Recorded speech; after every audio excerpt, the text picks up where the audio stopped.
Vou para o intervalo e volto já já.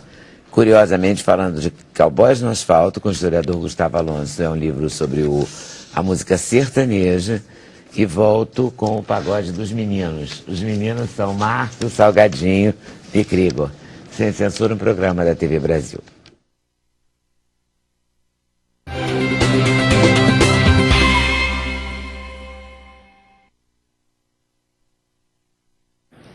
Estou aqui encantada com as fotos, vocês também vão ficar, do livro do Gustavo. É um espetáculo, assim. Uma maravilha. Você fez uma tese, originalmente era uma tese? Originalmente era uma tese escrita, defendida em 2011 na Universidade Federal Fluminense, que depois veio a ser muito modificada e arrumada para ser publicada para o grande público, né? Então, como livro, né? Como livro, né? E aí você conta a história do sertanejo, a penetração, como é que você... que recorte é esse? Exatamente, eu comecei a perceber que esses gêneros populares tem muito é difícil de ver uma livros, né, bibliografia consistente sobre esses gêneros musicais, sobretudo gêneros musicais populares, né? A gente tem muito sobre Chico Buarque, sobre tropicalismo, sobre samba, sobre bossa nova, mas quando trata do sertanejo, ou mesmo do pagode, assim, né, tem poucos livros para explicar o fenômeno, como é que esses caras, de onde eles vieram, para onde, o que eles conseguiram, o que eles modificaram na música brasileira. Na verdade, o pagode veio de sertanejo. Pois Pagode significa uma reunião de amigos. Pois é, essa história de explicar essas origens comuns, aliás, desses gêneros populares, às vezes, sempre teve essa lacuna. Eu senti isso em relação ao sertanejo. Eu comecei a tentar explicar, conhecer algumas coisas e não tinha bibliografia, era muito rasa, era acusatória, só ficava acusando, falando mal do gênero, às vezes falava rasamente. Eu falei, poxa, eu tenho que pesquisar isso, e vi que a história era comprida, né? Por isso que ficou um livro que fica em pé, né? E ela começa onde? Pois é, a história da música rural brasileira, digamos assim, né, ela começa ali, a história fonográfica, digamos assim, ela começa em 1929, quando é gravado o primeiro disco. A gente sabe que o primeiro samba foi gravado em 1917, ali pelo Donga, que é o Pelo Telefone. O primeiro música rural aí foi gravado em 1929 por um jornalista chamado Cornélio Pitt, que lança de forma independente, porque nenhuma gravadora quis gravar na época, um disco com as músicas e causos. Naquela época se misturava também causos, piadas, e por aí vai. Depois isso vai crescendo, né? E a música sertaneja, ela surge, marca o nascimento da música sertaneja em 1952. Né? Por quê? Porque até então você fala música rural, música do campo, música do interior, música camponesa, música sertaneja, música caipira, era mais ou menos a mesma coisa. Em 52 você começa um fenômeno na música brasileira, que não é só na música sertaneja, mas em toda a música brasileira, que é a entrada de gêneros estrangeiros na música brasileira. Né? Nesse momento entra na música brasileira o bolero com muita força, tanto que você tem uma vertente do samba boleirado, samba canção, lá do Nelson Gonçalves, e entra também na música rural. Né? Você tem a guarânia entrando com muita força, o chamamé argentino, a guarânia paraguaia. Como? Que é do sul? Pois é, ali na fronteira, né? Região de fronteira com Paraguai, Argentina, né? O chamamé. E aí entram esses gêneros na música sertaneja. A primeira guarânia gravada é Índia, né? Gravada por uma dupla chamada Cascatinha e Ana, em 1952. Conta essa história aí, né? Que era uma dupla de um homem e uma mulher, dois negros, no interior, que gravam essa música e vende horrores nessa época. Sucesso extraordinário. Claro, né? Depois essa música vai ser muito regravada, né? Gal Costa regravou, Roberto Carlos regravou, mas era uma guarânia composta por um paraguaio numa versão em português. Do outro lado tinha Meu Primeiro Amor. Tua pele morena, tua boca pequena. Exatamente. E aí você tem a entrada desses gêneros estrangeiros na música brasileira e na música sertaneja. E aí começa uma disputa no campo da música rural entre aqueles que vão apoiar essas mesclas, essas misturas, e aqueles que vão rejeitar. Aqueles que vão apoiar isso vão gradualmente se definir como sertanejos. Aqueles que vão rejeitar vão falar, não, nós somos caipiras, nós não queremos misturar. Né? Nós combatemos isso. Quem era caipira, por exemplo? A Inesita Barroso, desde o início da carreira dela, em 53 até esse ano, que ela morreu, ela passou a carreira dela inteira combatendo isso, né? Chamando Milionários é Ricos de deturpadores da música rural. Rolando Boldrin é outro que também adota essa estética. Mas e quem era bom? Tonico Tinoco? Pois é, as pessoas anteriores, Tonico Tinoco, Quinho Pai, João Pacífico, né? Por aí vai, né? Pena Branca e Chavantin. Os Chavantin são mais recentes, né? São mais recentes, mas eles caminhavam nessa estética, né? De gravar só coisas do passado, ou no máximo coisas da MPB, eles gravaram o Cio da Terra. Mas será que eles não teriam esse questionamento pelo fato da viola não fazer mais parte, claro, sendo ela o carro-chefe, ou a sanfona, no caso. Pois é isso aí, tem essa questão também, os instrumentos modificaram, né? Entra a guitarra, depois mais tarde... Mas a tecnologia deu isso, né? Claro. A partir de 69, tem uma dupla chamada Léo Canhoto e Robertinho que começa a botar guitarra na música brasileira, influenciados por Beatles, pela Jovem música Guarda. sertaneja. 69, começa isso, começa a botar guitarra. Chega nos anos 80, entra outra mescla aí na música sertaneja, que é o brega do Amado Batista, entra via Leandro Leonardo, via Zezé de Camargo, o brega como estética, né, como gênero musical, que é um gênero musical do Brasil. Muito grande. E o country também. Então o sertanejo sempre teve essa mescla com esses gêneros exteriores, né, de fora, e dispostos a dialogar com isso. Essa é a história da música sertaneja. A história da música sertaneja é esse flerte. Né? Se a gente pega, por exemplo, hoje em dia, Se Eu Te Pego, né, uma música que foi composta, idealizada como um funk, né, inicialmente. Era um funk ali, dançado em Porto Seguro. Depois o compositor, que fez a melodia inteira, né, transformou num forró, né?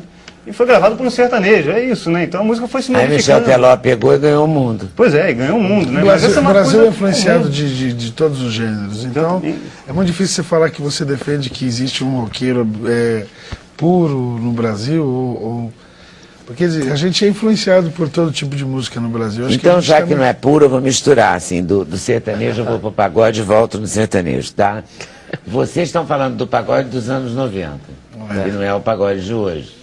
Não necessariamente. Seria o de hoje, até por causa da influência que a questão é como ele disse, né? A minha geração 90, depois de todo o ápice, as gravadoras entraram. A minha geração também foi muito combatida, né? Pelo chamado samba raiz, né? Mas a gente é sambista. Por conta dessa mescla, essa globalização da música, a chegada da internet e tudo mais. E no finalzinho dos anos 90 as gravadoras todas praticamente quebraram, né? E ficaram a meia dúzia com alguns contratos com gravadoras, a gente ficou de fora. E seguindo em carreira solo, e de repente a nossa música foi muito combatida. Mas foi uma música que vendeu milhões e influenciou toda uma geração dos anos 90, na forma de se vestir, né? Uma música que é divina da periferia, o pagode da periferia. Sim. Então em São Paulo, quando ia Dona Jovelina Pérola Negra, Ivone Lara, Mauro Diniz, a gente fazia banda para esses artistas, né? E depois da chegada das gravadoras, isso se dissipou de uma forma que, não, nós somos sambistas, eles são pagodeiros. E a minha preocupação era da minha geração... Eles são... Como é que é? Caipira. A minha geração... Uma dicotomia sempre. A minha geração, né, que não somos só nós três, ela ser lembrada como algo que tem conteúdo, que então... Eu falei, então vou fazer, tem o samba e tem o pagode. Então, eu sou sambista, ele é sambista, vamos fazer o pagode 90. Porque isso marcou uma geração, influenciou no costume de toda uma comunidade carente do Brasil inteiro, né? Então as pessoas começaram a ter muito autoestima na sua etnia, na coisa do Brasil. Peraí, eu quero me vestir, quero pintar o cabelo como o do Krieger, eu quero cortar o cabelo como o do Salgadinho, eu quero usar a roupa que os pagodeiros usam, porque eles parecem ser bem-sucedidos. Então a gente influenciava as periferias. E nenhuma música que veio de cima para baixo, ela veio das periferias e cresceu para o Brasil. Agora, Salgadinho, tem muitos grupos de pagode que não são do Rio. Você acha que isso pesou para essa briga inicial que você falou? Tinha gente que não gostava? Pesou porque tinha o Negritude Júnior, né, de São Paulo, né?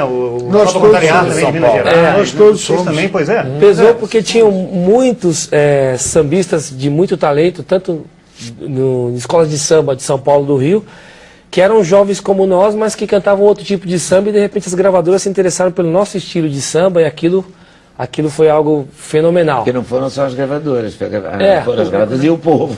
As gravadoras, o povo, os contratantes, as casas, então... Isso foi o problema, né? Então a gente criou muita rusga involuntariamente, com muita gente. Mas por conta do sucesso Por conta do sucesso. E nós éramos muito jovens, né? Sim. E de repente fomos marginalizados pelas coisas legais que fazíamos, e isso não é legal. Aí causou-se um ha-ha-ha, pagodeiro, ha-ha-ha. O pagodeiro faz isso de errado e tal. Eu me preocupava, falei, vou fazer o pagode 90. E a gente consegue botar nossa música e trazer de volta aquilo, a lembrança que foi legal das pessoas na sua época de adolescência, na sua época de juventude. E acabou que virou um grande fenômeno esse ano agora de 2014, os Amigos do Pagode 90. Revolucionou muito a música aqui no Brasil. E os artistas começaram também a cantar em trios, em duplas, artistas solos, grupos de musicais e tal. Então a gente começou uma nova etapa com algo antigo, né? Algo que se reformulou aí, ficou legal. Que já foi, mas é, né? Já foi. A música no geral, ela é atemporal, né? Então essas misturas, elas são inevitáveis em todos os segmentos. Em todos os sentidos. Os sertanejos também sofrem muito preconceito, né? Sobretudo ali no início dos anos 80, na passagem dos anos 80 para os anos 90, né? Que é quando o gênero está se nacionalizando. Até virar dos anos 80 para os anos 90, o sertanejo, por exemplo, não chegava no Rio de Janeiro. Você não ouvia Trio Parada Dura, você não ouvia Milionários é Rico, você não tinha dificuldade de chegar no Nordeste, mas na virada ali, a partir de Entre Tapas e Beijos, que é em 1989, aí não tem conversa. Aí você ouve, pode não gostar, pode achar isso ou aquilo, mas você vai ouvir. E isso causou muita reação em determinados grupos, sobretudo no Rio de Janeiro, porque o Rio de Janeiro é o último lugar que a música sertaneja chega, né? Quando ela chega no Brasil inteiro, ela chega no Rio de Janeiro. Para vocês terem uma ideia, quando o Michel Teló foi fazer o primeiro show dele fora do Brasil, por causa do sucesso de Aí Te Pego, ele fez o primeiro show no Rio de Janeiro. O Rio de Janeiro é outro país para a música sertaneja. Então, se chegou aqui, é porque já chegou em todos os lugares. Para você ter uma ideia, em 91, quando Leandro e Leonardo fizeram o primeiro show no Canecão, que foi um marco, né? O Canecão que era o palco da MPB, o palco das estrelas, da Maria Bethânia, do Chico Buarque, né? Eles fizeram lá, foi um auê, né? Para vocês terem uma ideia, o Globo escreveu isso aqui, olha só, tá tendo um caderno de fotos aqui meu. Atenção, toda a população do Rio deve procurar abrigos subterrâneos. A casa de espetáculo Canecão foi tomada por alienígenas. Olha isso. Esse era o tom do debate. Esse era o tom do debate. Cara, a gente passou e passa por isso, né, cara? A mesma coisa. Agressivos, assim, né? Foi isso que me levou a pesquisar. Nossa, mas que tom é esse, né? Que briga é essa? Que loucura, e é verdade. O Rio de Janeiro é outro país para o sertanejo. Pois é. O Rio procrastina a música sertaneja. Eu fiz durante anos entrevistas no Hoje e realmente entrevistei poucos sertanejos. Tem algumas memoráveis assim também, entendeu? Eu pergunto pro Zezé de Camargo, não, para outra, Chitãozinho Chororó. Vocês têm consciência de que são chamados de brega com o maior jeito, o maior medo, porque todo mundo fala... Cita essa entrevista aqui, Leandro. Mentira, é? Claro, 1987, 88. Olha, tô no 88. livro. Tá no livro. Entenderam, né? E ele fala, eu pergunto, ele fala, nós é brega, mas nós dorme na nota. Eu nunca me esqueci dessa resposta, que foi tão inusitado pra mim, porque o samba, o pagode, eu transitava bem, entendeu? Ainda não tinha o pagode rasgado, mas o samba era a minha praia, assim. Dona Jovelina, imagina, Clementina. Nossa, maravilhoso. Entendeu? Dona Ivone Lara. A primeira entrevista do Zeca Pagodinho na televisão, então não tinha nenhum... Então isso acontece porque Era a minha praia essa, né? O sertanejo não era. Então eu estava ali meio sem entender o que era aquilo, né? Porque aquilo não tinha chegado aqui. Você sabe que você citou os Chitãozinho e Chororó, eles já vendem 1 milhão de discos em 1982, sem aparecer na Globo, sem aparecer Foi por aí essa entrevista, 82, não foi? Eu acho que é depois, Você acha que é depois? Meados da década de 80. Mas é década de 80. Você cita ela, vou ler, tem que achar, né? E tem a conversa também de que São Paulo enterrou o samba, né? Também tem esse mito aí, pois é. Tem poeta dizia, né? São Paulo enterrou o samba. Túmulo do samba. Túmulo do samba. É porque, na verdade, e aí eu acho que o Manuel pode colaborar com a gente nesse assunto, há preconceito de tudo e contra tudo e de todos para com todos. Sim, não é? Nós vivemos assim para manter a identidade, um separatismo, né, que a coisa mais psicótica é a Segunda Guerra Mundial com o nazismo, né, contra ciganos, homossexuais e judeus sem direito à defesa. O que é pior é, por exemplo, esse ataque do Canecão, alienígenas, você ofende sem direito às defesas, né? Você tem o poder de atingir, em que o ser humano tem essa covardia. A maldade humana é um fato. Isso é do humano? É do humano. A maldade humana é um fato. Isso é um princípio da realidade que a gente tem que ter. O Matei fala isso também, né? Que a gente não é digno do planeta que a gente habita. A maldade humana é um fato. Então, nós temos que... a unidade é um aprendizado, o respeito. Mas você sabe que em relação aos livros, a maldade pesa sobretudo contra esses gêneros populares, que, né, às vezes, quando se escreve sempre achincalhando, né? Porque você gostar do que é raro te elitiza, é uma coisa de corte. né? Então te dá um pedigree. Então te dá um pedigree. Eles, né? Fica com eles ali. Então tem esse problema da humanidade, né? Um espírito da corte. Né? É colonizado, então eu sou separado, eu gosto de coisas mais sofisticadas, me dá um pedigree. Meu Deus, ele analisou tudo.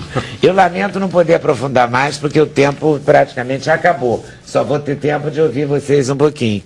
Mas olha, fica a dica, fica o convite para vocês voltarem muitas vezes. Vamos fazer um debate sobre isso, sobre preconceito, sobre o diferente, sobre essa coisa do pedigree. Gostei muito disso. Vamos? Um prazer. Porque é impressionante, né? A qualquer momento é uma foto de um casal, uma menina branca com um homem negro, é o transexual, é o transgênero, é qualquer coisa. A religião. É a religião, coisa é a diferente, imagem, é um que é do candomblé, o outro que é da Assembleia de Deus. Por que não pode ser do que quiser ser, meu Deus?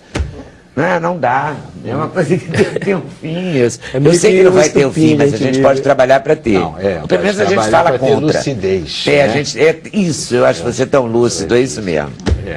Espalhar, né? Espalhar a lucidez. Talvez seja essa uma boa proposta. Cultura também, né? Cultura. Quando a gente se Eu vou para o intervalo, lamentando profundamente, queria ficar aqui até amanhã quase, mas tenho que ir. Porque a gente tem que ouvir esses meninos, que eles não podem se juntar depois desses anos. Nessa raridade, vir aqui e a gente não ouvir de jeito nenhum. Então vamos lá, sem censura, um programa da TV Brasil.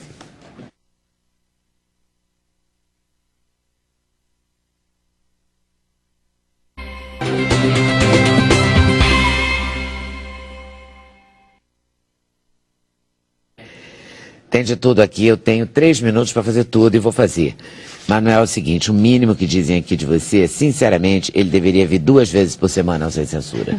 Nunca vi uma aula tão clara e tão transformadora. Sou cliente assídua do Sem Censura, um dos melhores convidados, com certeza, foi Manuel Conceição. Vou passar para você, seu ego vai ficar do tamanho do mundo, mas você é psicanalista, você segura. Eu vou tirar muita coisa do armário para o meu ego caber, vou chamar você. Eu vou agradecer a vocês por terem vindo, vou dizer que o livro do Gustavo Alonso está nas melhores casas do ramo. Vamos fazer uma discussão sobre os sertanejos, com os sertanejos, inclusive. Malu está no Centro Cultural Banco do Brasil. Quarta a segunda, às 7 horas da noite. Esses meninos vão tocar hoje no Lapa 40 Graus. Você já lançou seu livro? Já lancei dia 22 desse mês agora, mas vai ter lançamento em São Paulo e em Recife também. Tá, então você volta aqui quando for lançar, ou em São Paulo ou no Recife. Lapa 40 Graus e o palco hoje é meia-noite em ponto, tá legal? Em ponto, hein, gente? Olha lá. Todos convidados aí. Oba, Eu tenho enorme prazer em apresentar, além do Salgadinho, do Krigor e do Márcio, o Elcir Conrado na percussão. É Simon ou Simon? Simon Luiz. Simon Luiz, arrasou nesse Simon. Agradecer a vocês todos por terem vindo, muitíssimo obrigada. Voltem sempre, inclusive, todos vocês. Boa tarde, boa noite, bom final de semana. Ao som desses meninos, não cortem, eles vão cantar agora, ok? Contigo.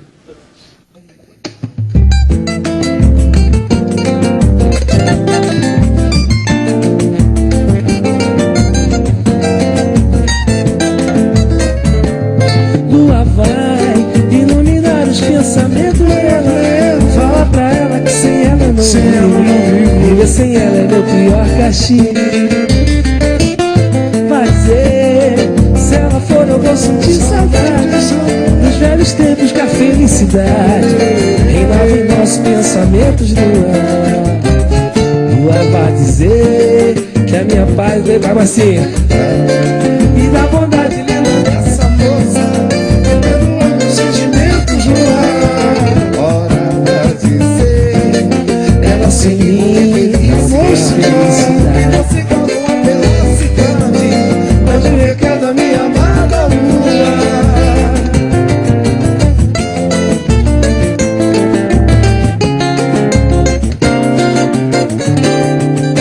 Sei que a gente não é aquele mesmo par, mas tempo que o tempo não passa, é só você estar. Até parece que adormeceu, eu quero a noite já amanhecer. Cadê aquele nosso amor, aquela noite de verão? Agora